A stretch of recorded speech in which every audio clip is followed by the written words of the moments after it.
আচ্ছা কল্পনা করো তো, তুমি যাদের সবচেয়ে বেশি বিশ্বাস করো, যাদের জন্য জীবন দিতে প্রস্তুত, যদি হঠাৎ আবিষ্কার করো যে তারাই তোমার সব থেকে বড় শত্রু, তখন কি করবে? এমসিইউতে জিমো এই লাইনটা বলেছিল জানো, একটা সাম্রাজ্য শত্রুর হাতে ধ্বংস হলেও আবার দাঁড়াতে পারে, কিন্তু ভেতর থেকে যদি ভেঙে পড়ে তখন সেই সাম্রাজ্য মৃত। এটা শোনার পর মনে হয় এটা শুধু সুপারহিরো মুভির সংলাপ না, আমাদের জীবনেও এক নির্মম সত্য। শত্রুর আঘাত সহ্য করা যায় কারণ আমরা জানি সে শত্রুই, কিন্তু যখন বন্ধুই শত্রু হয়ে দাঁড়ায় তখন ভেতরটা যেন গুঁড়ো গুঁড়ো হয়ে যায়। জিমো জানতো টনি স্টার্ককে ভাঙা সবচেয়ে বড় অস্ত্র হলো শত্রুরা নয়, তার নিজের প্রিয়জনদের বিশ্বাসঘাতকতা। সে আয়রন ম্যান এবং ক্যাপ্টেন আমেরিকার মধ্যে অবিশ্বাসের বীজ বপন করে, আর তার ফল কি হলো? অ্যাভেঞ্জার্সরা ভেঙে গেল, যুদ্ধ হলো বন্ধুদের মধ্যে।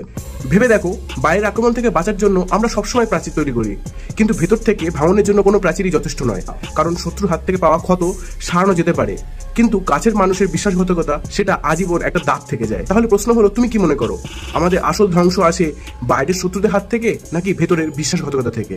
তোমাদের মতামত অবশ্যই আমার কমেন্টে জানিও, আর এরকম ভিডিও আরও দেখতে চাইলে ভিডিওটাকে লাইক করে দাও, চ্যানেল সাবস্ক্রাইব করে নাও। Thanks for watching.